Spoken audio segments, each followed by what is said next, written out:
having humor, joking, is actually a prophetic tradition. You know, the Prophet used to joke. In fact, he himself says, I joke, but I always tell the truth. One time we were in this gathering and you were brought up. One person was like, what if the youth look at the Shaykh and the Shaykh is talking about trends? Oh, we can go with trends as well because the Shaykh is doing it. Have you heard that before? So who's this guy exactly? What's his name?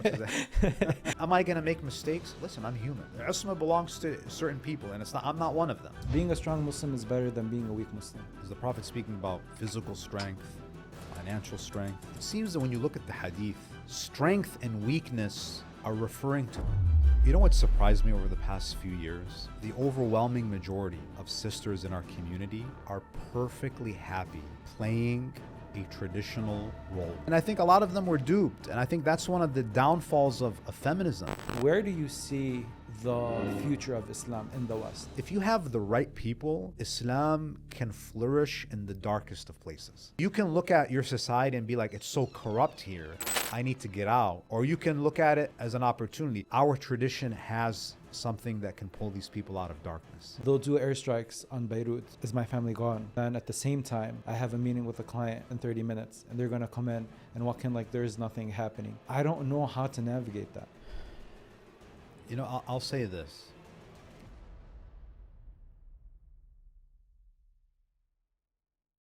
Everyone in general, when you want to learn more about religion or you want to get closer to Islam, you always want to hear it from someone that is knowledgeable and is relatable. And for me personally, when I want to consume lectures and when I want to learn more about my faith, I find myself consistently listening to Shaykh Azhar's lectures. And I think it's like that for a few reasons.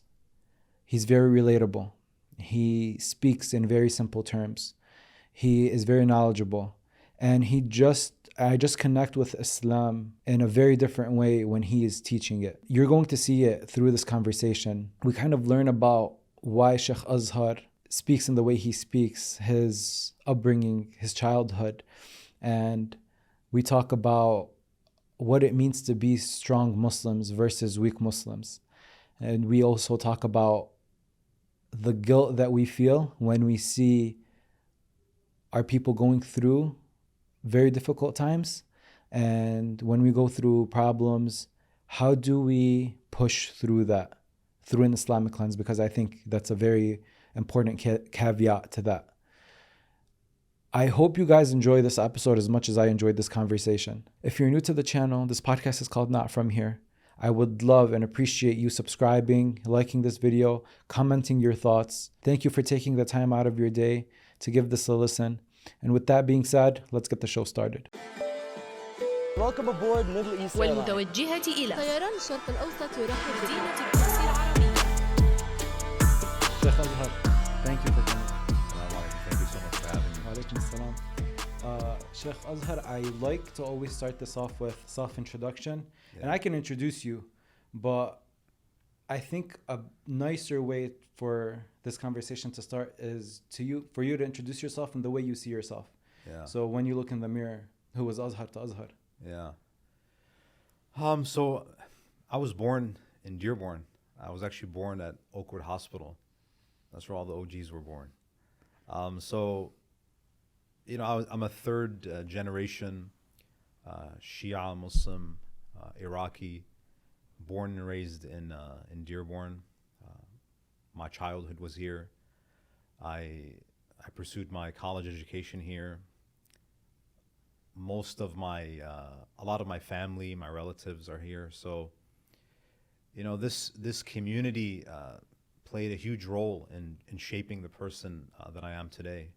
So I see myself as, in many ways, as a product of the Dearborn community, a product of the relationships that I've built here. So, you know, Dearborn is always home. And, you know, I see myself as a servant of my community. I don't see myself as an Islamic scholar per se, because an Islamic scholar is a very prestigious, it's a very high rank. And I see myself more as a student of knowledge. I'm very passionate about my faith, about the power, the transformative power of the Islamic tradition and its ability to enrich people's lives. So I've made it my life's work to elevate the Islamic literacy of my brothers and sisters locally and globally. Why would you say that this like, in what way actually did your childhood here get you to go into, and you don't want to call yourself an Islamic scholar, but I mean, you kind of are, right? So how does your childhood here shape that person to become, because we live in the West, you know, and if you walk on the street, it's very difficult to find someone that wants to pursue Islamic knowledge like that and be willing to travel to Iraq or to come and study there. So, I mean, there are a number of things that influenced that decision. I think I would have to start with my upbringing, particularly the influence that my maternal grandfather had on me. So I spent the first few years of my life in Livonia, actually. We lived with my grandparents. And, you know, my parents, my grandparents, we all lived under the same roof. And at the time, growing up, my grandfather retired quite early. He was an engineer. He worked for Chrysler, actually, and GM and various companies. But because of, you know, health issues, he had to retire early. So he was home. So in addition to my mother and my grandmother, my grandfather was home with us. And because he only had one daughter, my mother, and he always wanted to have a son. And, you know, I'm his grandson, but I essentially became the son that he always wanted. So he always gave me special attention, special consideration. And it's interesting because he had an incredible storytelling ability. He was an avid reader, and he just had a lot of life experience, and he was very passionate about storytelling. And he hated television. And I remember as a young child, I mean, growing up, when I was in like elementary school, our bedtime was like ridiculously early. Like we had to be in bed at like 7 p.m., 7:30 p.m. at the max. So to make it easier for me to sleep, he'd basically, every night, he would tell me stories. And the stories that he shared were actually the stories of the past prophets. So almost every night, I would hear a new story about, you know, the trials and the tribulations and the challenges of the ancient prophets, you know, beginning with like Adam and Noah and Ibrahim. And so I learned a lot about the history of Islam, you know, just through those bedtime stories. So with a lot of little kids, you know, their superheroes are like Batman and Superman. But for me, honestly, my superheroes growing up were Imam Hussein, you know, Imam Ali ibn Abi Talib, the Prophet, Moses, because I grew up with those stories. And it's not an exaggeration to say that, you know, almost every evening, those were the stories that I listened to growing up. And that's why, you know, people who listen to my talks, you can see that reflected even in my lectures, that I love storytelling. And the way that I tell the stories of the prophets really kind of mimics the stories that my grandfather used to tell me. So I just developed this obsession with the prophets and with the imams, and I felt connected to this sacred history. And, you know, just like with any, you know, immigrant family, you know, when you're the eldest, because I was the eldest in my family, and to an immigrant family, financial security is very important. Education is very important. So I was always encouraged to take my studies very seriously. And my grandfather, you know, one of his greatest regrets in life is that he didn't become a medical doctor. So he tried to push me so even though he was a deeply religious man, he wanted me to become a medical doctor. But I don't think that he realized that the stories that he was sharing with me was setting me up to pursue a different type of medicine, which is kind of the medicine of the soul. Interesting. So I don't think he realized that those evenings that he spent with me for the better part of my childhood, he was setting me on a path, to become, if you want to call it, a spiritual physician. So that is why I kind of took this path, because you look around and all your friends, almost all your friends are trying to get into medical school. They want to become doctors, and there's no shortage of people who are pursuing medicine. But there is a shortage, a major shortage, in terms of people who are pursuing a path that will solve the deeper human problems. It's easier to treat high cholesterol than it is to treat jealousy.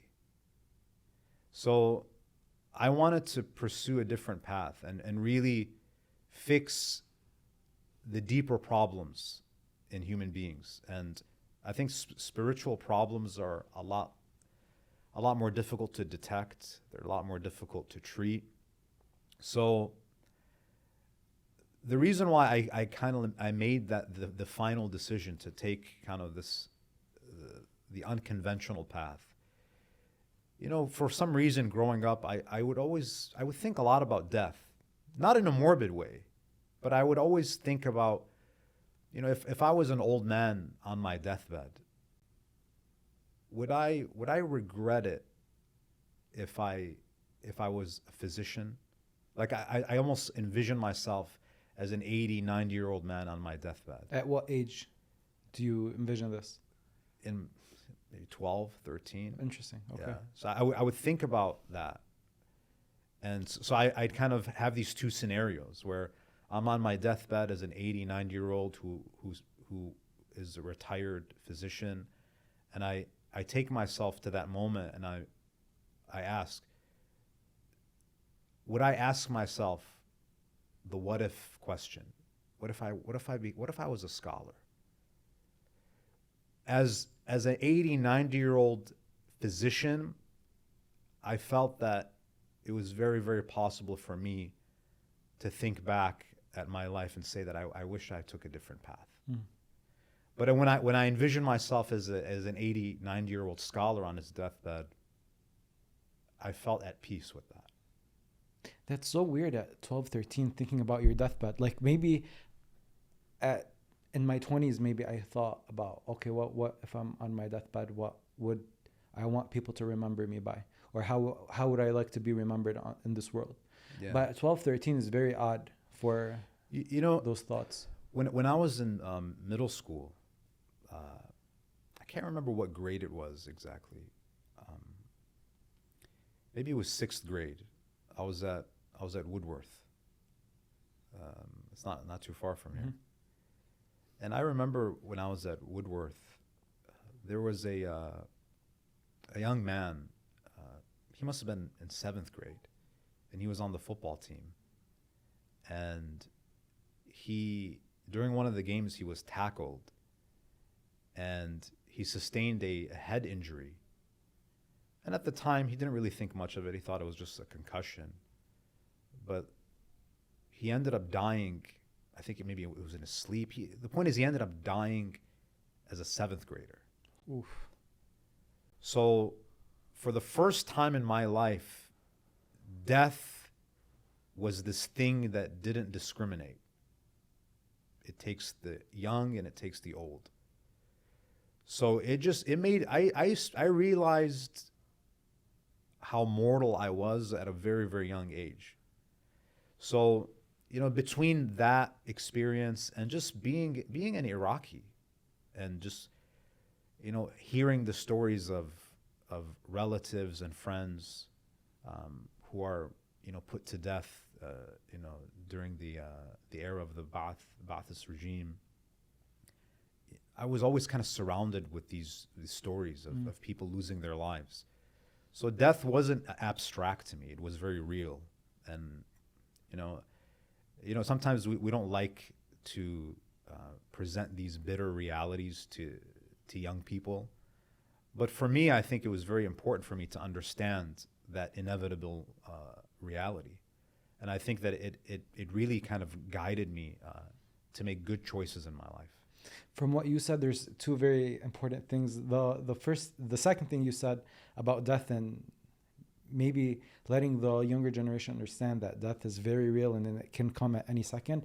But the first thing you said about when your grandfather would tell you those stories, I feel like if I want to think about my future kids, or people that would read their kids the Fatiha before they sleep. This is very common. And maybe the parents do that because they feel like in that moment they did a good thing. Like, today I told them the Fatiha. But I don't think they understand the magnitude of these little things that we do before. Like, I don't know if your grandfather was very intentional or was thinking per se about you thinking about Imam Hussein as your superhero, or Prophet Nuh at a later age. But it just goes to show that these little things that we do with our children, how far they can go. Absolutely. And I think it's even reflected in our Sharia. I mean, the fact that you recite the adhan and the iqamah in the ears of a newborn, it just goes to show that the process of absorbing information begins at a very, very young age. I mean, I don't think, there was an intentionality behind what my grandfather was doing in terms of, he wanted me to learn. He did not want me to squander my time watching television. So from that perspective, it was intentional. But I don't think he realized the impact of those stories. He passed away in 2015, right as I had returned from Najaf. So he knew in the later part of his life, he had developed, dementia. So he wasn't really able to understand what I was doing, but he knew that I was taking a different path. And I remember actually the last piece of advice that he ever gave me. What was it? And in fact, I actually asked him to give me advice, because I have this thing where whenever I meet elderly people, because of the wealth of life experience that they have, and I ask advice from elderly people, whether they're Muslims or even non-Muslims, because I think that life is a great teacher, irrespective of what your background is. Right. And you, even if you don't come from a Muslim background, you might be able to share some important gems. So my grandfather gave me 3 pieces of advice, and I asked him, and he was, I think, maybe in the last 2 years of his life. He was 79 years old, 81 when he passed away, 79 when I had this conversation with him. So I asked him, Jiddu, you've lived a very long life.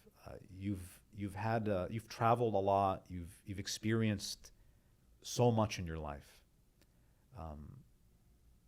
What advice would you give me that you think is important for me to continue my journey?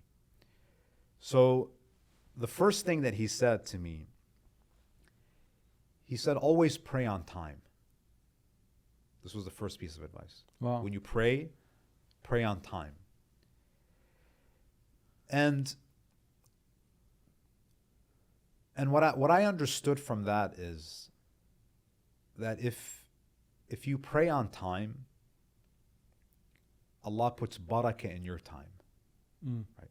If you respect that appointment with God, it's as though the rest of the time of the day is amplified in terms of its impact. And this is from personal experience.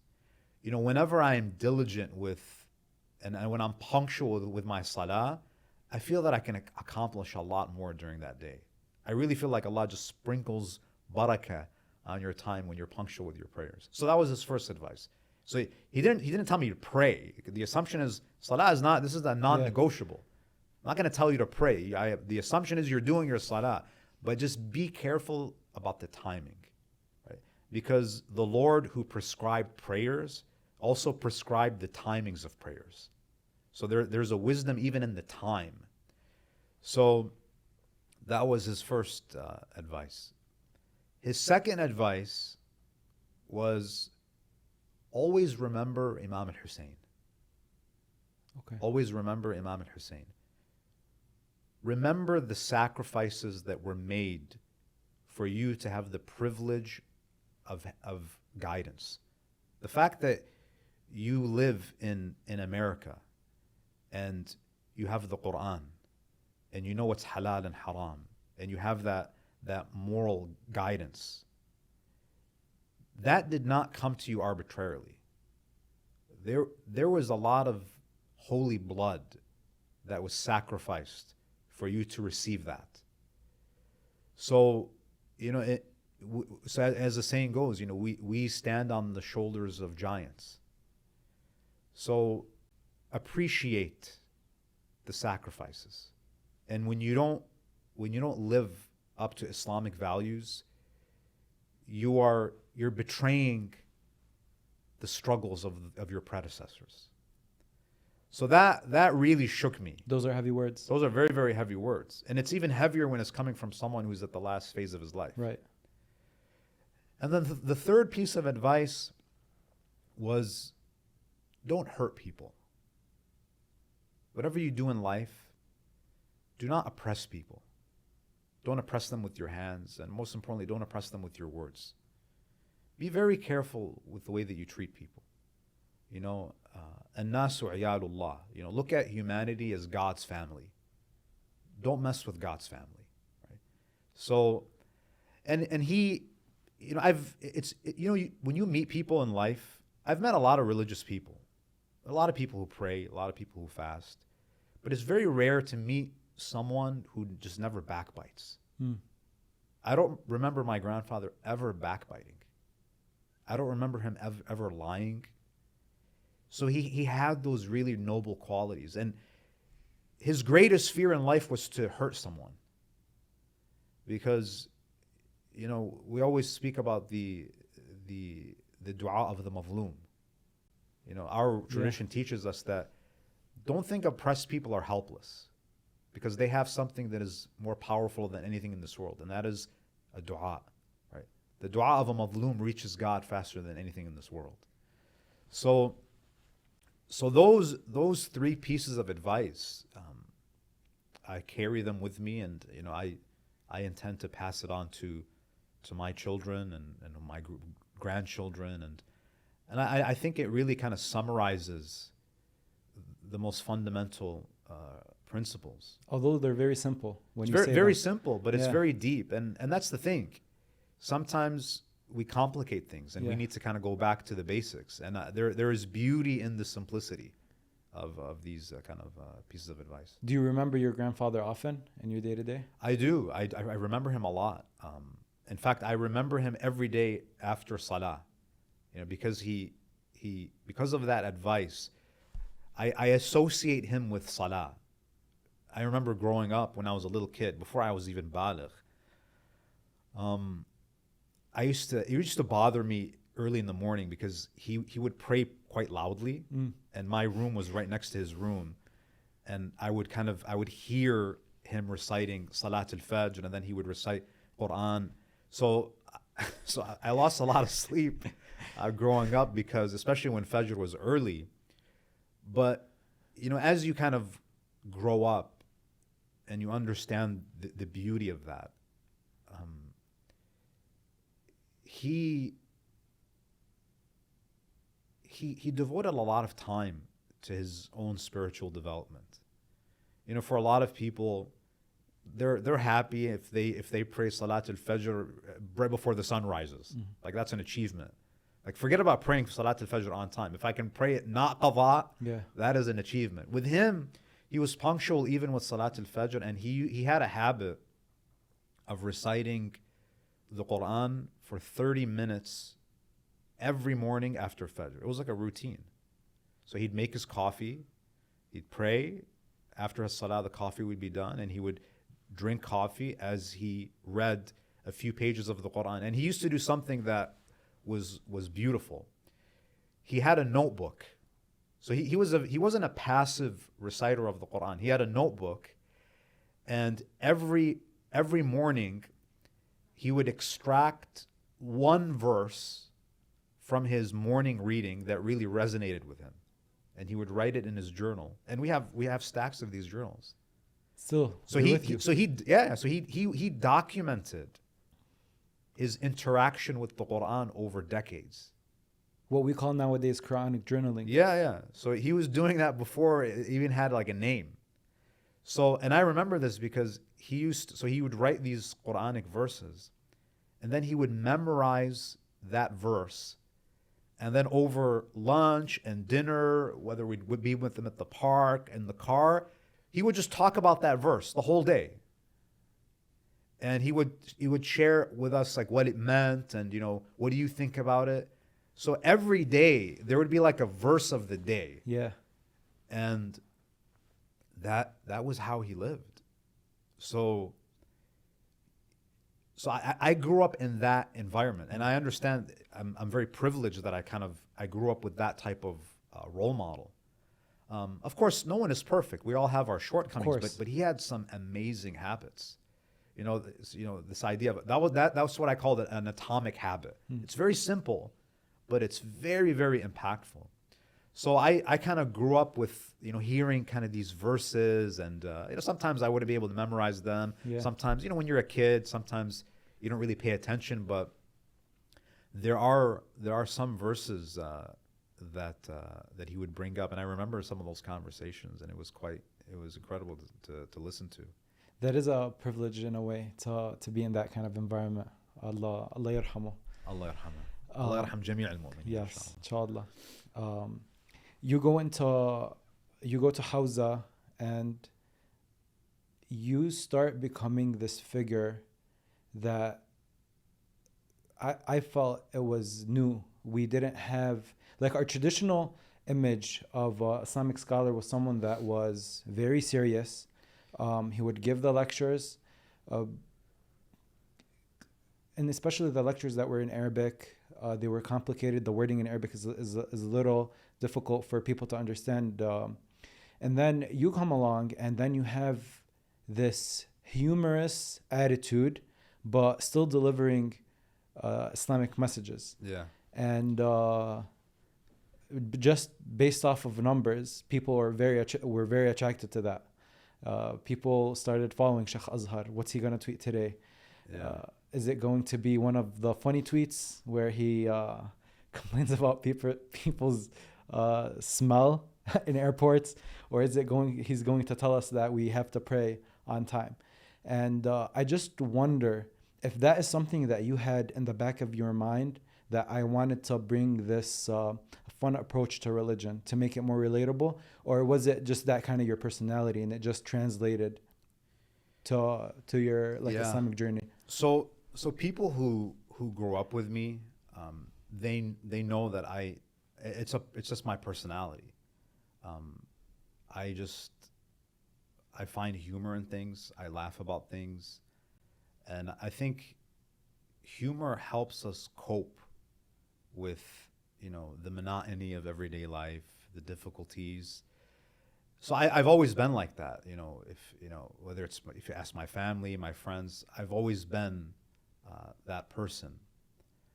And it's the way that's the way that I would want to learn my religion. I think that the combination of knowledge and a little bit of comic relief, I think that it's important, and it also humanizes you. And it's not like it wasn't this like well thought out plan. It's not like I sat down and said, I need to be funny to attract the youth to Islam. That thought process was not there. That's how I am. And having humor, joking, is actually a prophetic tradition. And by the way, I will say this: a lot of the ulama that you might see as very formal and rigid, a lot of them are actually quite funny. You just have to kind of break the ice. So many of the ulama, whether it's in Najaf and Qom, when you sit in gatherings with them, and sometimes I feel like youth need to take the initiative to spend time with them. You know, you're not going to have that type of relationship, you know, in your first interaction. Right. You might, but you know, we're human beings. You have to break the ice. And I think that if young people make an effort to have relationships with scholars, you'll see that, you know, they do have, many of them do have a sense of humor. You know, a lot of the teachers that I met in Najaf when I was there, you know, they have an incredible sense of humor, and it just makes them that more attractive. You feel a deeper connection with them. And it's like, oh yeah, you think that's funny too. So there's a human bond that takes place. So, you know, going back to this idea of humor being a prophetic tradition, you know, the Prophet used to joke. You know, sometimes we forget that the greatest of God's creation, right, the seal of his messengers, the mightiest of his prophets, he had a sense of humor. In fact, he himself says, you know, "Anni amzah wa la aqulu illa haqqa." The Prophet says, I joke, but I always tell the truth. Yeah. I'm not going to lie when I joke. But he jokes. And just like with everything, everything needs to be in moderation. If you joke too much, people are not going to take you seriously. Right. If you don't joke at all, then you're a bit too rigid. There needs to be balance. Right. So I mean, even when the Prophet describes the disposition and the temperament of a believer, the Prophet says, "Al-mu'min da'ibun la'ib." The Prophet ﷺ, he says that a believer is playful. A believer has a sense of humor. وَالْمُنَافِقْ قَطِبٌ غَضِبٌ. And a hypocrite is very grim and angry. So being lighthearted is actually a sign of faith. That you are willing to let your guard down. You are willing to embrace people. It's important for you that people smile. Right? It's an act of charity. You know, it's an act of charity to smile. Right. And imagine how great it is to make other people smile. Right. So that is a very important aspect of faith. And I think that having a sense of humor, it humbles you, because I think sometimes we can take ourselves a little too seriously. So humility, so humor humbles, and I think it makes you more approachable. But again, everything has to be done in moderation. Right. So, and I think you do that very well. You'll listen, you'll read the tweets, and they would be funny, humorous. But then you go press on a lecture, and you're very firm in your lectures. Like you don't wiggle around the bush. You say, this is how it is. This is what we're supposed to do. You know.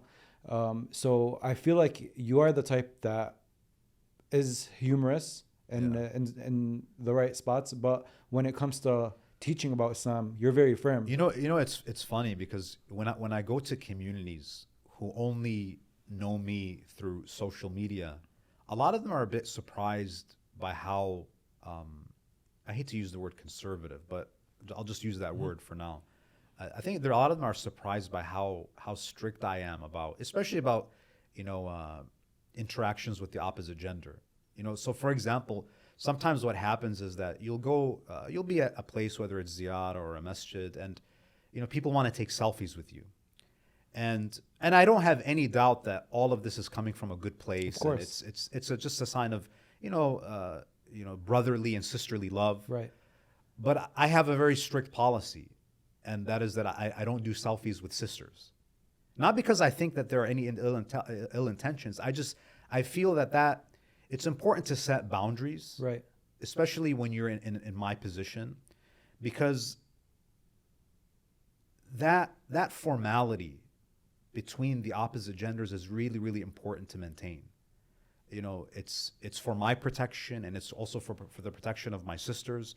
So if there is a sister that wants to take a selfie, I always be like, I'll only take a picture if it's with your husband, your brother, or a male relative, or if it's just kind of a group picture with other community members. But I don't want to create that kind of celebrity culture. Right. I don't want to kind of blur the lines.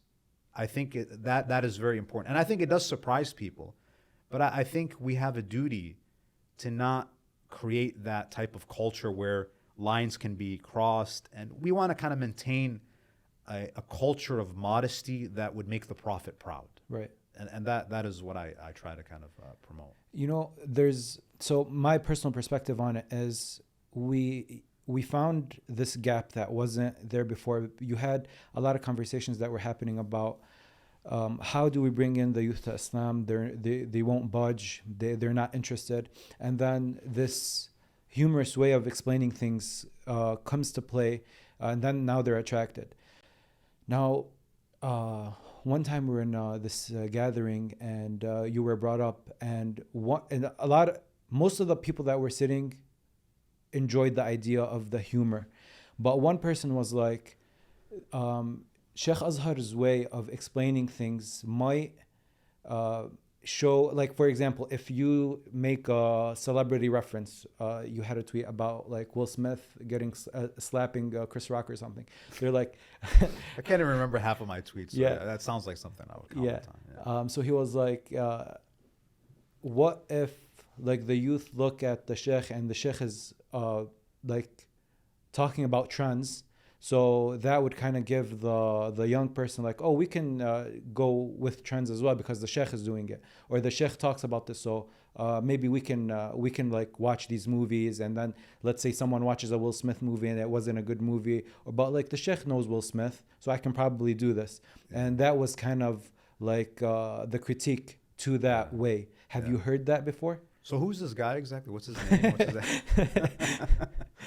I understand that, and listen. I always try to remind myself that criticizers are not haters. Yeah, absolutely. And I think that's very, very, very important. Not everyone who gives constructive criticism should be dismissed as, oh, he's just a hater or she's just a hater. You know, I try to take criticism seriously. Right. Because at the end of the day, we all want to grow. And No you're one's the perfect. first of those figures that actually are doing this. Yeah. So I think we have to make a distinction between awareness of popular culture and promotion of popular culture. Right. So just because a person knows the names of movie stars or singers or performers, it doesn't mean that we're promoting them. We are just referring to, important pop culture icons. And we're offering, a cultural critique of things that are commonly known. So yeah, there might be some people that might see that as a promotion of that culture, but I think if we're going to be fair, I don't think my comments are pushing people to consume that type of content. If anything, it's a critique. I agree. of the culture. And am I going to make mistakes? Listen, I'm human. I'm sure you can find a tweet, a statement where I might have said something that could easily be misinterpreted. Listen, I don't, Isma belongs to certain people, and I'm not one of them. So I think that, I accept responsibility for mistakes that I've made. And I appreciate, the feedback and the constructive criticism. But I think generally speaking, I try to be careful about not sounding like I'm promoting. I would say most of the time I get it right. Sometimes I might get it wrong. A third of adults in the United States don't get enough sleep. And I think a very big reason for that is you don't know whether you are getting enough sleep for your body and what your body needs. So you just assume that you're sleeping enough hours when you're actually not. The way that I track my sleep and my recovery is through Whoop. Whoop is a fitness wearable that is basically designed to stay on your body 24/7. Whoop gives you insights on how much sleep you need, how much sleep that you have, how much sleep you actually need to wake up with your body fully recovered. What are the things that you are doing during the day that are affecting your sleep score and your sleep performance? And because you're a listener of this podcast, Whoop has an offer for you.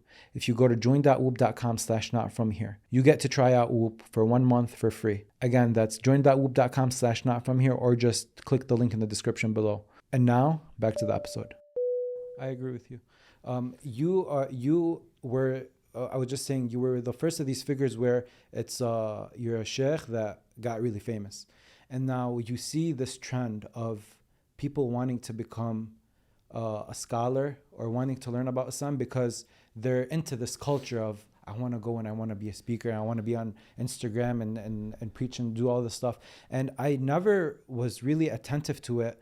The other day, we were talking about Sheikh Mahdi before the episode. I was asking, one of my friends wanted to learn, they wanted online hawza. They wanted to learn more about Islam. And so I was asking Sheikh Mahdi about recommendations. And without telling him anything, he was just like, just be careful. These are, he was referring to a program. He was like, this does not, like tell the person, this is not enough for you to go and preach about Islam online if that was the goal. And it kind of lit a light bulb, and I'm like, damn, like this is happening more often than not, that the first thing Sheikh Mahdi was referring to was, let them know this is not enough to become a online social media preacher about Islam. And do you think there should be a line where you can't do this, you know? Like, are your intentions to actually learn about Islam, or is your intentions to be a social media star or a celebrity? You know, I'll say this. Islamic knowledge, Islamic scholarship is a specialization. For some reason, Islam is the only field of specialization where credentials don't matter. Where, I mean, in any other field, there are laws against practicing without proper education and without the proper credentials. I mean, you can literally be fined. You can go to prison if you pretend to be a doctor without the requisite education. The same. I mean, if that's the case with medicine, and medicine teaches you how to deal with the illnesses of the body, imagine the type of education, the rigorous education that you need to treat the ailments of the soul. So I think that if a person makes the intention of going to the hawza, to studying, if your intention is that I want to go so I can be a speaker, I'll tell you now, you're going for the wrong reasons. Because we're talking about religion, this is not, a person should not see this as a career, right? This is a path. This is a sacred calling. You should go for your own salvation. I know it might sound very selfish, but you should go to hawza for your own salvation. And if you go with that intention, you'll be able to help a lot of people. Because if you're going for yourself, if you're going to increase the light that's in your heart, automatically you will be a light for others. But if you're going to become a speaker, and unfortunately there is a trend where, and I hope this is not common. I hope it's uncommon, but it's happening enough where I think it warrants a comment, where the hawza should not be treated as a place that you go just to get the credential, just to say that you're already giving lectures, and I'm just going to go just to get the feather in my hat. That's not what the hawza is. You have to go to actually learn, because what ends up happening is that you might have someone who has a lot of bad information. They have a lot of misconceptions, and they're going just to kind of get that endorsement so they can continue pushing a problematic ideology that they had before they even went to the hawza. Right. So when you go to the hawza, you kind of have to go as a blank slate. Let the hawza influence you. Don't go just to get the feather in your hat so you can influence the community with your preconceived notions. Because sometimes what happens is that you might have someone who has a very secular mindset, or they have a very, I hate to use these loaded terms, but let's just say they have a very kind of a liberal worldview. They go to the hawza to get the feather in their hat, and they come back, and people don't know. People can't distinguish between a mujtahid and an ordinary speaker. They just don't know. Yeah. At the end of the day, this person went to hawza, they have an imama, and they see them as all equal. Yes. But they're not. They're not all equal. So then you have someone who has the garb of scholarship, but they went to the hawza more just to kind of tick a box. And now what's happening is that they are propagating a message that is not the mainstream hausa. Right. It's kind of like Their own ideology. it's their own ideology. So I think that that needs to be understood. So it's not just about going to the hausa. Because listen, you can go to the best school, but it doesn't mean that you're the best student. Right. You know, just because you go to an Ivy League school, it doesn't mean that you have an Ivy League mind. So I think we need to kind of create a culture where we start to ask higher level scholars to vouch for speakers. And I think that's very, very important. I think that any speaker who is invited, and I understand that we have a massive shortage. I'm not saying that everybody just needs to be banned from the minbar. I'm just saying that who is responsible for this person? You know how when you go to a store and you have an issue, who's the manager? Yeah. Who do I speak to? Who's this person's mentor? Right. Because it becomes chaotic. There needs to be a system of accountability. You know, if someone is saying things that are problematic on the minbar, who are your teachers? Who's your mentor? Right? So I think that communities have to understand that the minbar of Imam al-Hussein alayhi salam is a responsibility. So if you are an executive committee or if you're a board, Allah's going to hold you accountable. You can't just decide who the speaker is going to be. You know, let's go on YouTube and like whoever has a nice voice and whoever can make people cry, we'll bring that person. Well, guess what? On the day of judgment, Imam al-Hussein is going to stop you and say that, did you check who is this person that you allowed to sit on my minbar? Yeah. And the minbar of my grandfather? Especially people are vulnerable, and those people that are going to a majlis or are going to a lecture, they kind of want to go to absorb information. You know, like I'm going with the intention that I want to learn something new. So imagine going, and some people only go during Muharram or during Shahr Ramadan. So now you're in this situation where people really want to receive information and you're giving out the wrong information. You know, there was a speaker that came to me and said, Sheikh, this, I can't remember whether it was Shahr Ramadan or Shahr Muharram, you know, this Muharram, this Ramadan, I really want to build up the aqa'id of our community. So I looked at him and I said, Habibi, you're very ambitious. Just don't destroy people's aqa'id. Let's start there, right? Just leave people's fitrah intact. I mean, we've gotten to a point where, dude, we're not like, it's okay if you don't build their aqeedah, just don't destroy their fitrah. Yeah. I mean, that is the situation that we're finding ourselves in, where we have to be more selective about who we are surrendering our souls to, because in that hour, people are giving you the most valuable thing that they have, and that is their time. They're opening up their minds and their hearts, and the person who's on the minbar is pouring things into the minds and the hearts of the people. That is a responsibility. I mean, I would not want to be the person who decides who's going to sit on the minbar. I'm afraid. I'm genuinely afraid of being questioned by Allah subhanahu wa ta'ala. So I think that every EC, every board, in every masjid has to be very, very careful. And, you know, it's not a privilege to be a board member. It's a responsibility. It's a big, big responsibility. And before you're accountable to the community, you're accountable before God, His Messenger, and the Imams of Ahlul Bayt. So, you know, it's funny that, you know, if you want someone to babysit your kids, you're going to do background checks and you're going to do your digging and you will not leave a stone unturned. So why is the minbar of Imam al-Hussein so cheap? So I think that we have to raise the standard for what qualifies people to sit on the pulpit. Yeah. I hear this. I heard this when we were younger, and not too young, but it was being a strong Muslim is better than being a weak Muslim. And the context of that conversation and that word, like that sentence being put out, was we should be people that have power, not like extreme power, but powerful. We don't rely on anyone else. We rely on ourselves.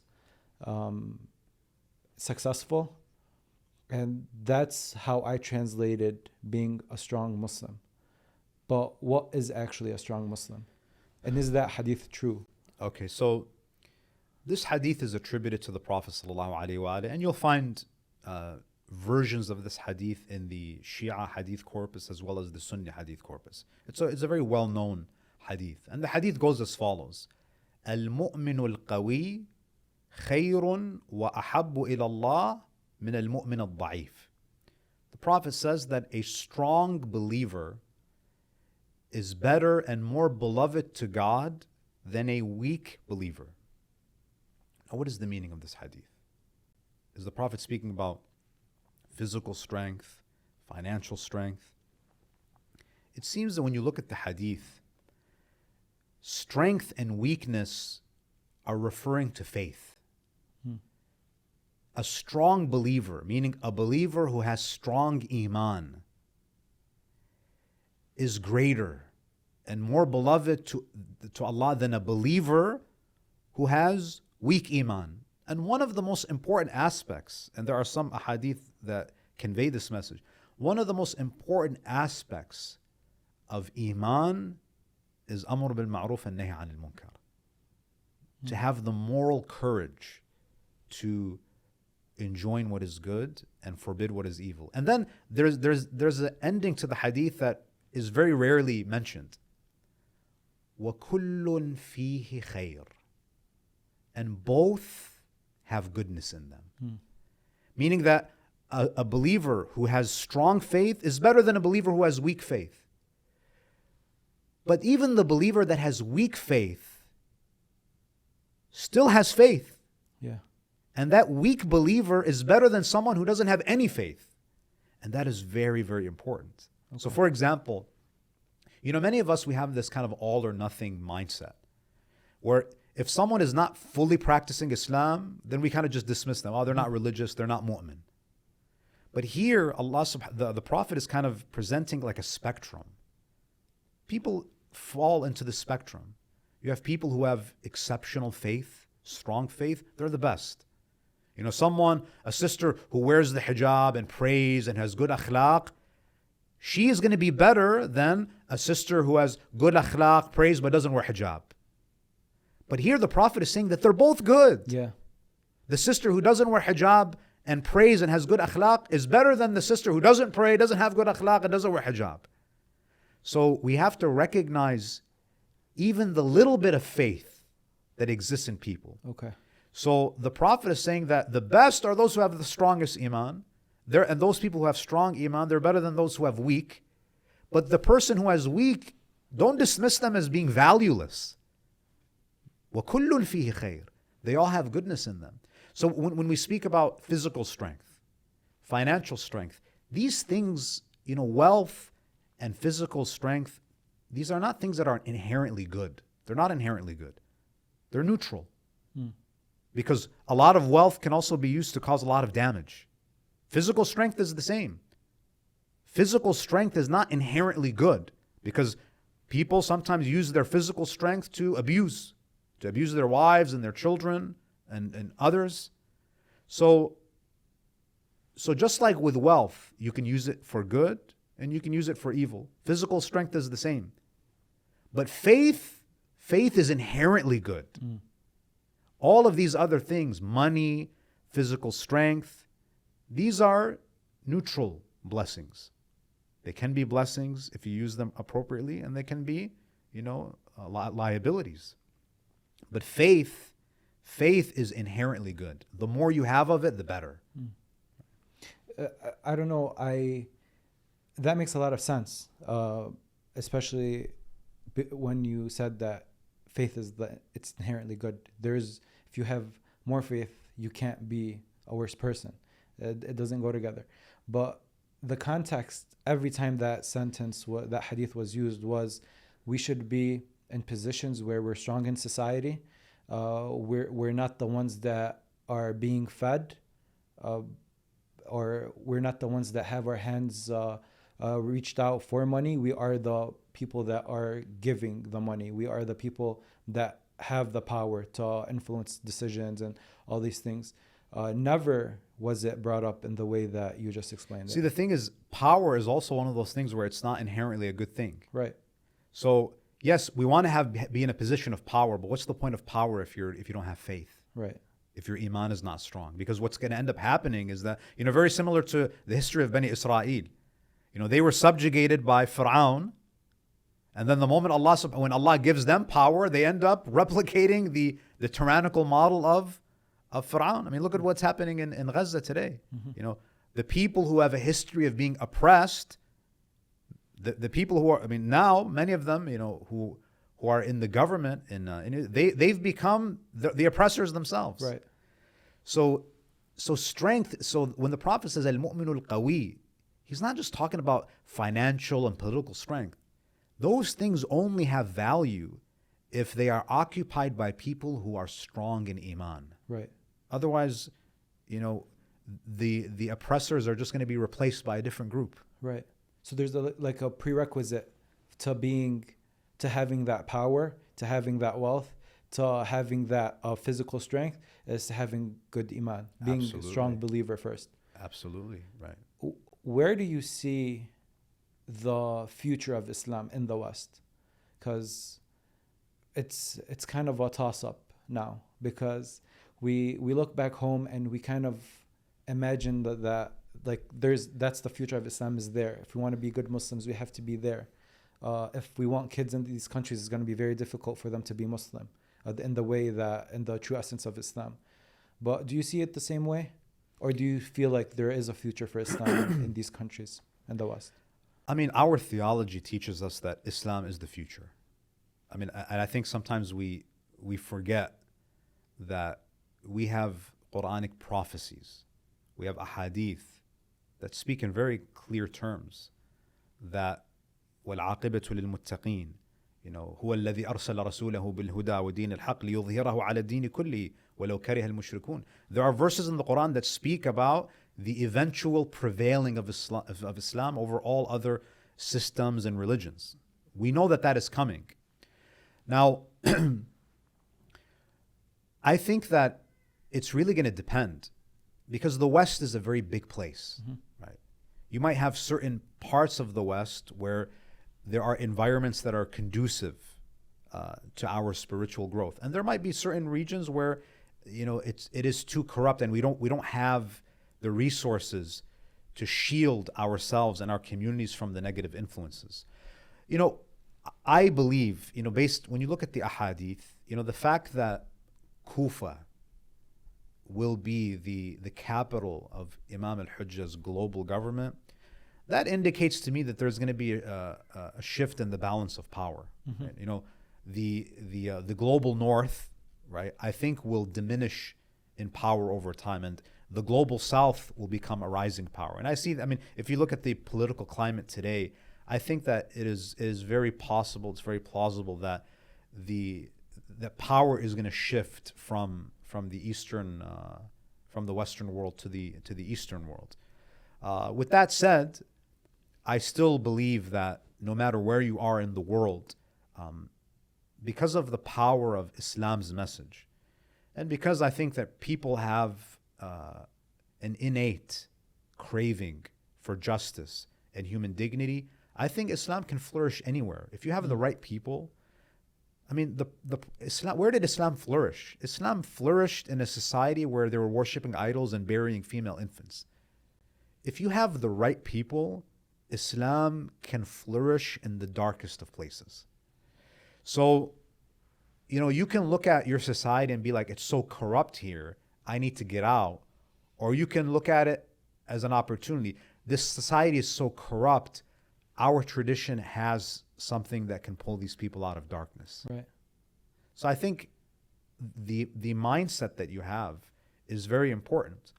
And I do recognize that there's a lot of anxiety about, what our children are being taught in schools, and the indoctrination and the LGBTQ agenda and all of these things that do not align with our values. I think that should serve as another reminder that we have to stop relying on the government for the tarbiyah of our children. We have to stop outsourcing tarbiyah of our kids to secular institutions. We have to build the institutions. We have to stop relying on others. And I think that is the beauty of the history of the Prophet and the Ahlul Bayt. Ahlul Bayt were not relying on the Umayyads or the Abbasids. Rasulullah was not relying on Quraysh. He built his own community. And I think that we can do that even in the American context. Right? You know, we are still law-abiding citizens, but if these institutions are failing us, we're going to create our own. We're going to create our own institutions. And we're going to create communities where people's dignity is respected, where people are given the freedom to raise their kids based on the morality that they subscribe to. Right. Yeah. And the thing is, us putting our faith in these institutions is part of what the West did, where they worked really hard on getting the woman out of the house. And then when the woman was out of the house and the man was out of the house, now you really have to rely on these institutions to take care of your kids, because there is no one else to take care of your kids. And no matter how good, I mean, even if they're good, naturally what's going to happen is that you're going to have an entire generation of kids who did not receive the attention and the love from their parents. I think it creates an emotional void. Mm-hmm.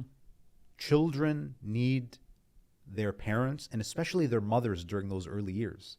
They do. And I know that these discussions hit a nerve. And I know that sometimes circumstances, your economic circumstances don't allow you. And I think that unfortunately we live in a time where it's a privilege to be able to raise your own kids. Isn't that crazy? It's insane. It's a privilege to live in a part of the world where one person can be a breadwinner and it's enough. And then the other parent can focus their attention on the children. The fact that that is a privilege is a tragedy. And I think that a lot of the mental health problems that we see today, they stem from the emotional void. You know, kids need their parents. They need the love of their fathers. They need the love of their mothers. And that cannot be substituted with anything. You can have the best babysitter in the world. The babysitter is not the mother. It's not the father. So if we want emotionally healthy kids, and by the way, a lot of the problems that people face in adulthood, a lot of it is connected to childhood trauma, childhood pain, voids that were felt. So I think that we can actually solve a lot of our societal problems if we restore the traditional family unit and we create societies where we don't need all of this stuff. We need to move away from being so capitalistic. You know the reality is human beings really don't need that much to be happy. Yeah. We really don't. We create needs for ourselves, and we cripple ourselves. We create needs for ourselves. Yeah. I need an iPad. I need that. You don't need anything. You think you need it. You've created this dependency. Yeah. And by doing that, you rob yourself of the most important things in life. The most important things in life don't cost money. It's kind of, you handcuff yourself. You do, to each new need that you're creating. And every time you're free from the handcuffs, you put another set on. Yeah. It's another thing. I'm pretty sure that people reach out to you often for like advice or like problems that they're going through. Has that been something that you've been being asked about?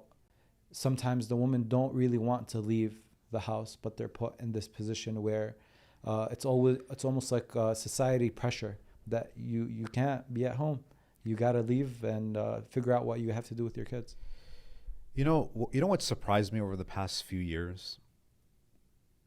The overwhelming majority of sisters in our community, many of them, if not most of them, are perfectly happy playing a traditional role.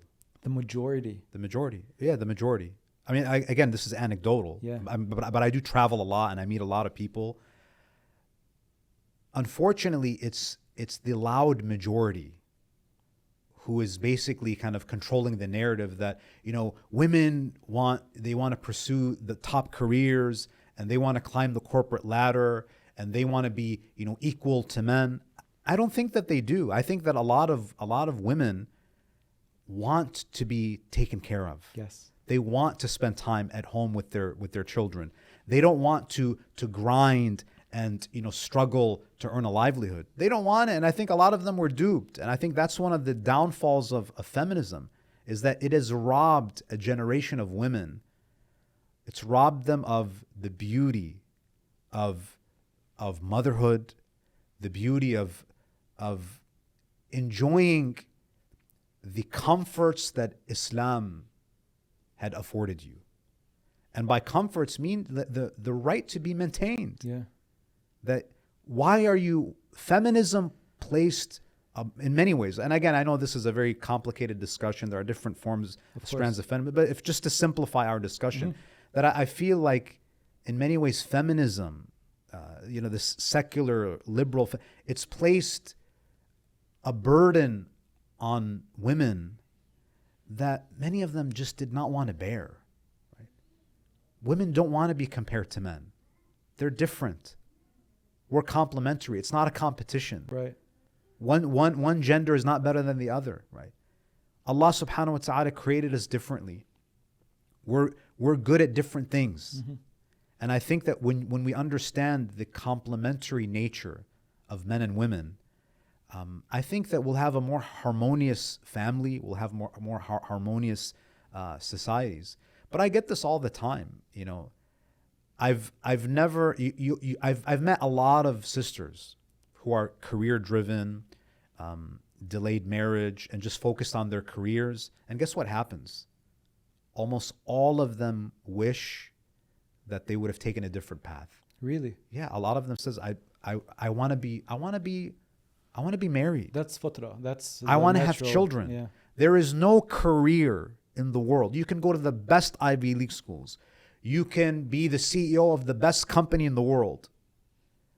Nothing will bring you more joy than cradling your child and spending time with your child and seeing them grow and shaping, the development of your child.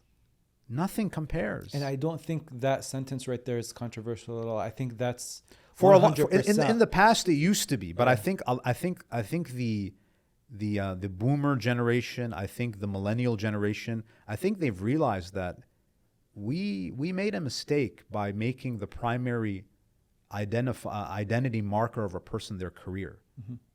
Like, if it's like the first thing that people ask, so what do you do? Well, I'm an engineer, I'm a doctor. Like, why is it that the things that we do to earn a living have become the most important parts of our identity? Yeah.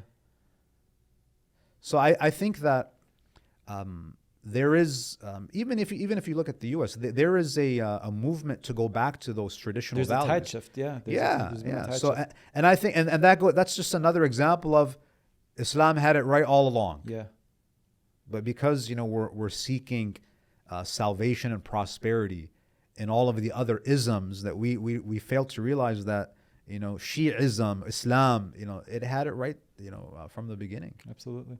Because it's because it is the most aligned. It feels natural it's compatible with our fitrah. Yeah. And when you go against the fitrah, you suffer. Yeah. There's always going to be that tension that Absolutely. you got to come back.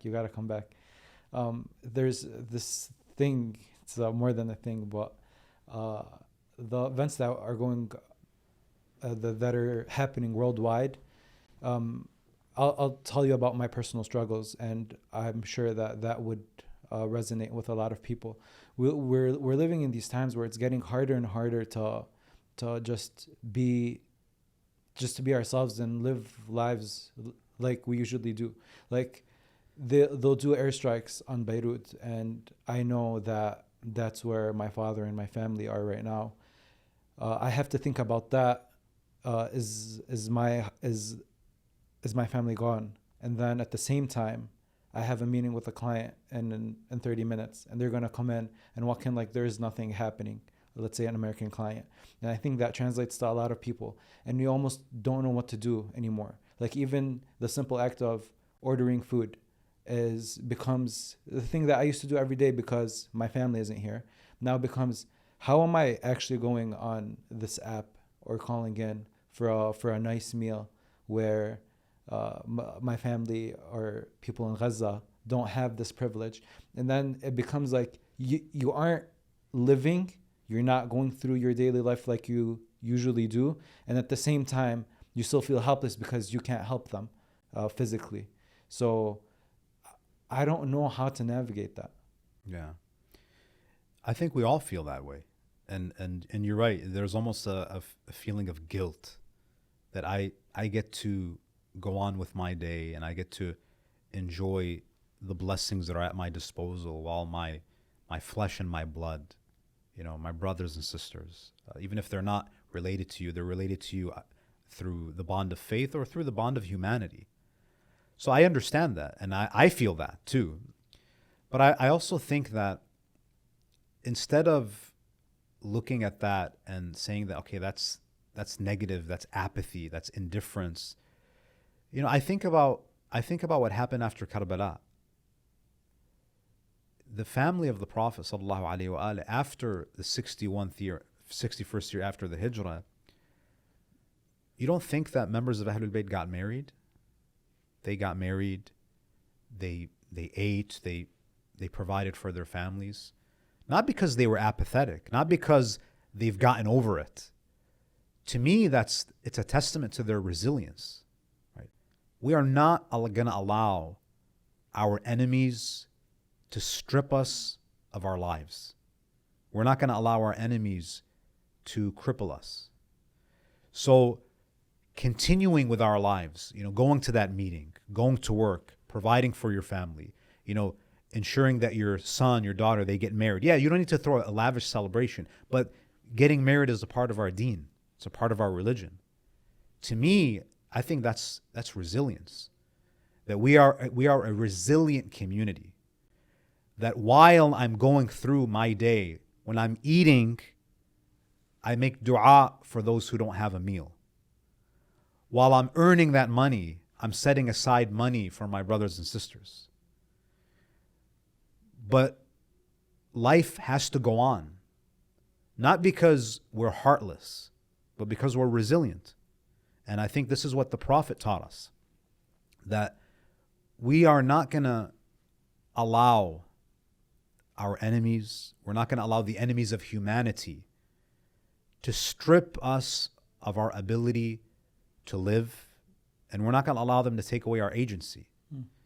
So I understand the guilt, but I think that it's important for us to kind of reframe what we're experiencing. That it's not apathy, it's not indifference, it's not selfishness, it's resilience. And while you are, as I said, eating that food, making that money, you remember them. And don't underestimate the power of your dua.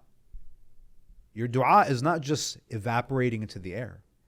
Maybe it's your dua, through your dua, Allah facilitated the safe passage of a family into another country. Maybe it's your dua that set things in motion that allowed a meal to reach a family that hadn't eaten in days. I don't think we think about it like that. So that's what I'm trying to say. We don't know the exact impact of our dua. We know that dua makes a difference. Dua can change destiny. So don't stop making dua. Because when you make dua, you're calling upon the Lord of the worlds. You're bringing in, as they say, you're calling in the big guns. That's what dua is. You're invoking the ultimate power. So a mu'min is never helpless. Even if you have nothing, you always have dua. And Imam Rida alayhi salam, he says, "Alaykum bisilah al-anbiya." Even at your lowest point, if you have no material resources, there is no power in the world that can take away your ability to make dua. To call upon God. They can't. So even if the entire world rallies around you, the IDF, they can bomb your village into oblivion, but no army in the world can stop you from having a connection with God. And sometimes that is all that you're able to do, but that dua, the dua of a madloom can set certain events in motion. And who knows? Maybe the liberation of Palestine will happen sooner than it would have naturally happened because of that sincere dua. We don't know. So we pray and we continue to pray. So I think it's important that we recognize that there is no such thing as a helpless mu'min. Shaykh Azhar, I think that when, let's say, for example, someone donates money, they understand like this $100 feeds X amount of people. The effort that you put in and the result is very tangible. You can see it. You have the numbers.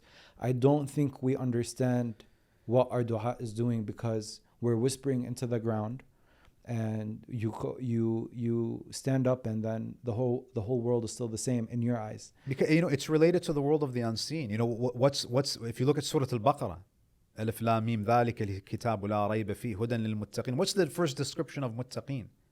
الذين يؤمنون بالغيب. The first quality of a God-conscious person is that they believe in the unseen. We believe in the unseen. We understand that what exists is much greater than the material world. And when you make dua, you are creating a connection between the seen and the unseen. Right? So we don't need to understand how it works, but we believe that it does work. Okay. I drive a car. I don't understand how a vehicle works, but I know it works. So your ignorance of the mechanisms does not negate the fact that it is effective. That's a great point. Right. So, you don't understand how your dua is being answered. You don't understand the impact of the dua, the precise way in which it's impacting the current situation. But this is a matter of theology. It's a matter of belief. Right. So this is the divine promise. وَقَالَ رَبُّكُمْ ادْعُونِي أَسْتَجِبْ لَكُمْ. Your Lord, your Lord, He's not a stranger. Your Lord is saying, call upon me and I will respond. The problem is human beings are obsessed with knowing how He's going to respond. Right. We And want I to think see that- it right away too. Yeah, and I think we're obsessed with just having control over things. And Allah says, I will respond, but I will respond in my way, based on my infinite wisdom. You don't need to know how I'm going to respond. You do your job, and I'll do my job. Mm-hmm. Do you sometimes, you give lectures to teach Islam, to give Muslims a better understanding of Islam, and I'm pretty sure, without knowing too much, that sometimes non-Muslims will reach out to you and have these conversations with you, and they'll connect to Islam in that way. Is there like one thing that you wish non-Muslims understood about Islam? I mean, there's a lot of things. I would say that a common misconception is that Islam is an Arabian religion. That's a huge misconception. I think a lot of non-Muslims are shocked to hear that 3/4 of the Muslim world are non-Arab. So even though it began in Arabia, it is not for the Arabs. It is for humanity. I also wish non-Muslims would understand that Prophet Muhammad is not the founder of Islam. Islam is not a new religion. Islam is connected to the beginning of the story of man, right? So this is a tradition that goes back to the beginning of the human story, right? So it's not new in the sense that it's something that began 14 centuries ago. Right. No, it's much deeper than that. And I always tell my non-Muslim friends that learn Islam from the right sources. A lot of the things that you fear about Islam is propaganda. It's what you hear on Fox News and on CNN. And I think, alhamdulillah, people in 2024, they understand that the legacy media is not the place where you go for objective information. Right. So we have alternative forms of media, and I would say take advantage of those alternative media platforms. And don't believe everything that you hear. Right? We have a lot in common, even if you don't subscribe to, a particular religion. Islam essentially wants two things from people. Islam wants people to have a relationship with their Creator, and Islam wants people to be at the service of their fellow human beings. And that's what Islam is. Yeah. Islam is salah and zakat. الَّذِينَ يُقِيمُونَ الصَّلَاةَ وَيُؤْتُونَ الزَّكَاةَ. The believers are those who establish prayer, right? They uphold God's right over them, and they also uphold the rights of the people. So there's that vertical dimension, and there's the horizontal dimension. And I think that it really is that simple. Of course, there are details, but don't lose sight of the fundamental message. Right. And I was having this conversation earlier today. One of the things that I've learned over the past few years is that simple messages win elections. If you ask me, again, I don't want to get too political. I think one of the reasons why the Trump campaign won is because, I'm not saying that they have any substance, but they understand that human beings operate in this kind of binary paradigm. Black and white, right and wrong, keep things simple. So the message was simple. Irrespective of what you believe about the message, it was simple. Yeah. It was catchy. I agree. People do not vote based on the nuances of policies. They vote based on how they feel. They want things to be simplified. And I think that his campaign did that. Now that works, for corrupt actors, but also it can work with pious actors. If you look at the Prophet, what was his message in Mecca? If you look at Meccan society, there are a lot of problems. Women are being bought and sold like commodities. Mm-hmm. Female infants are being buried alive. You have, this disparity between the rich and the poor. So what problem are you going to tackle? What's your message? What's your policy? What's your policy? You know what his message was? So you have all of these problems, but people don't have the attention span to listen to your detailed, breakdown of how you're going to resolve all these problems. So what was the Prophet's message? قُولُوا لَا إِلَهَ إِلَّا اللَّهُ تُفْلِحُوا. Say there's no God but one God, and you'll be successful. He simplified the message. That's how you attract people. That's how you get the buy-in. Right? You simplify things. Not that religion is simple and there is depth, but to draw people in, to get their attention, you have to simplify the message. Right? So Islam, what I'm trying to say is, Islam is simple. The essence of the faith is simple. Worship God. He is the only one who's worthy of worship. Don't worship yourself. Don't worship anything. Don't devote your life to anything other than Him, because you're going to be disappointed. Nothing in creation, there is no being, there is nothing that is worthy of your pursuit other than Him. Yeah. And don't forget your fellow human beings, because creation is like God's family. And the best of you are those who treat the family of God the best. I feel like that's a message to Muslims too, because sometimes we forget that that's in essence what God wants from us. Absolutely. I want to just ask you a personal question, and it's like, your job requires you to travel a lot, answer questions from all over the world, like people from all over the world. Do you feel burnout? Like, do you get like tired? You have to prep the topics that you want to speak about. Religion is a very wide spectrum of topics and issues, and Islam is a lifestyle. So the questions that you get isn't niche to like something specific. It's a wide range. Does it ever get to you? I would describe it as a good type of exhaustion. Like it's kind of like the exhaustion that you feel after doing something that you really, really enjoy. So, obviously you get tired, but I really enjoy what I do. I love it. I mean, I enjoy reading. I enjoy the research. When I give lectures, I promise you, I'm learning just as much as you guys are. So the preparation for these lectures is a part of my own growth. And I love the fact that we get to do this together as a community. So, it does get exhaustion. And I have to give a lot of, credit to my family, my wife in particular. She is a great support system for me. And I think that you need that. It's very difficult to do this without having that support system. And I'll say this for a lot of speakers and scholars.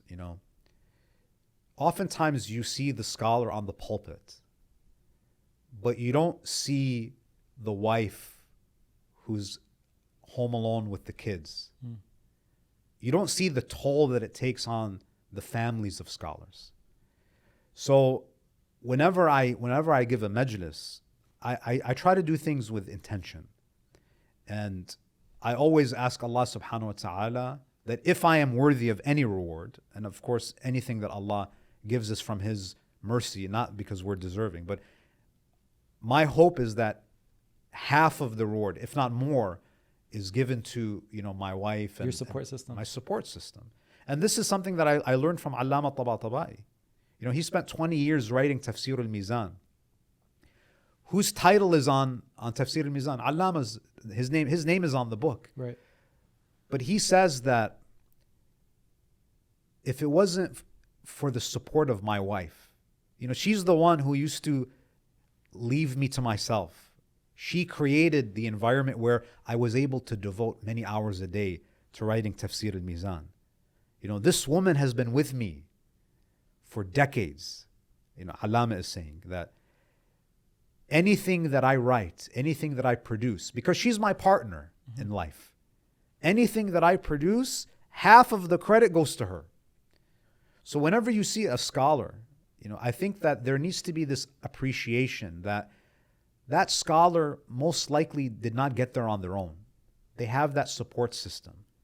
And I think that we should pray for our ulama, for our speakers, but I think we also have to recognize those who are not in the spotlight, those who are in the shadows, who are doing a lot of the work that needs to be done. And if it wasn't for the fact that they're carrying that burden, we wouldn't be able to do what we do.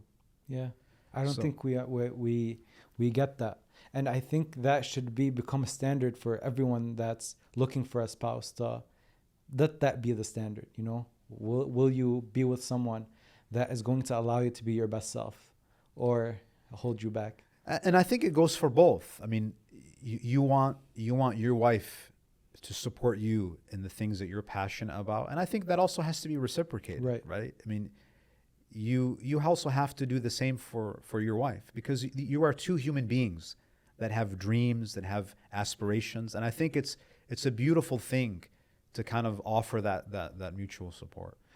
One thing that we're talking about mental health of scholars, but one sentence that you had said one time that made me shift the way that I think about mental health when it pertains to our community is, one time someone committed suicide, and there was a lot of talk, and I think the person I think his family came out and said that they were religious or something like that.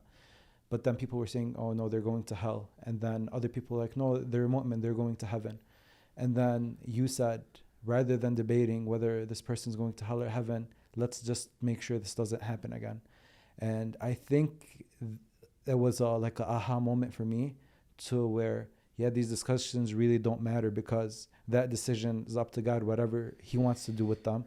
But if I want to say that I want to do something to add to this conversation, the value that you add to this conversation is you make sure this doesn't happen again. Absolutely. I mean, not only would I characterize those comments as unproductive, I actually think that they're harmful. I mean, can you imagine, being a mother, a father, a sibling, and you're burying your loved one because your loved one could not tolerate life anymore.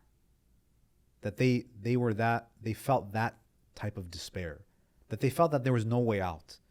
And they took their own lives. And then you have the commentary about what is happening to them in Alam al-Barzakh. I mean, instead of consoling the family, we're having theological discussions about where this person is going to end up. You know, there's a very important concept in the Quran, and that is the concept of infaq. Infaq is to give. It doesn't necessarily need to be money. Giving in the way of God. Okay. Now, why am I mentioning this? Infaq, it doesn't always have to be money? It doesn't always have to be money. Okay.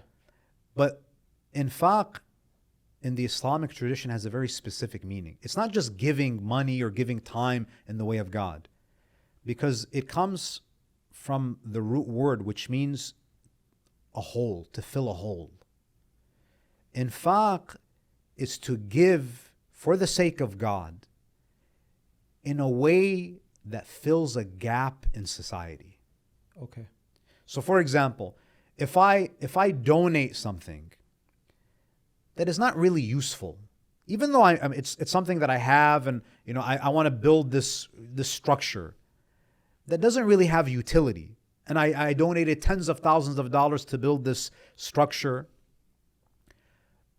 but because it doesn't have utility, it doesn't really solve a societal problem, it's not filling a gap, it doesn't qualify as infaq. Interesting. So infaq is to identify the gaps in society and fill those gaps. So for example, we have a mental health crisis in our community. Donating time, money, resources to create programs to help lift people out of those dark places. That is infaq. Because you've identified a problem and you're trying to solve this societal problem. Right? You know, you might have a community that says, you know, we want to build a diamond dome. And I want to donate this fi sabilillah. That's not infaq.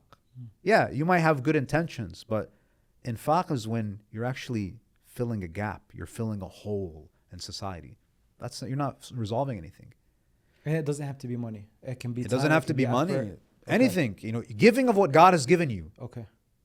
You know, so it could even you might just give your position in society. You use the social capital that you have to galvanize other people to solve the problem.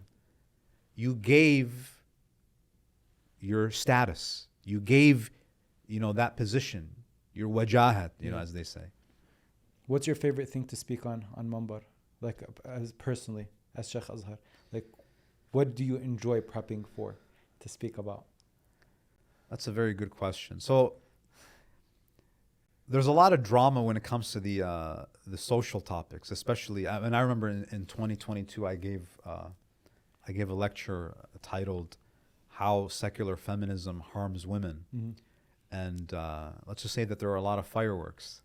But I was pleased to see how many sisters reached out and said, "Thank you for addressing this topic. We agree with you." And I mean, I was shocked. And that's when I realized, like, wow, there is a silent majority in our community of sisters who love the traditional gender roles, who want to go back to the Islamic ideals, but they're pressured and they feel intimidated by, you know, the loud minority. That exists. So in terms of impact, I felt like those topics had a lot of impact. And of course, it's gratifying to see that impact because, you know, you put a lot of work into this, and I'm grateful to Allah that when I see, you know, reception and I see that this is having a positive impact. So, you know, the topics like, you know, what is a high value man? What is a high value woman? I think those discussions it was enjoyable for me to prepare for those topics. I also enjoy the challenge of tackling topics that are controversial, because it heightens my awareness, and it forces me to be surgical in the words that I use, and I like the intellectual activity Right. that is involved in addressing very sensitive topics. So it's almost like an adrenaline rush to kind of, it's almost like you're going into an intellectual battlefield, and you're trying to address all of these different isms that are damaging our community. And sometimes people don't even realize that this is a threat that you need to pay attention to. So I almost envision myself like on this battlefield trying to like dodge, mines. And so I enjoy the social topics. I love speaking about the stories of the Prophet. I mean, I don't know if, a lot of people notice that, especially in the month of Ramadan, I usually do a series on, Quranic stories, whether it's, for 2 years I did the life of Musa. Last year I did the three kings, Talut, Sulaiman, and Dawood. And I think that's kind of me just, repackaging for an adult audience the stories that I heard, growing up as that little kid in Livonia and Dearborn, the bedtime stories. So it's I love kind of taking the bedtime stories that I heard growing up and just kind of presenting them to an adult audience. Yeah. Is there one thing that we didn't talk about today that you think we should have? How long have we been going on for? I feel like we've covered a lot. Hour of ground. 30. Hour 30 minutes. Yeah. Nothing comes to mind. I will say this. Dearborn, I've traveled around the world, and Dearborn has the best food. Honestly, you guys are top tier. There are a lot of beautiful things that happen in this city, but the hospitality and the food that is produced in this city is bar none. So that's just. I'll clip that, send it to the Dearborn page, and that'll be our new advertisement. Yeah, it's You guys are number one. Thank you, Shaykh Azhar, for your time. This was a fantastic discussion. Thank you so much for having me.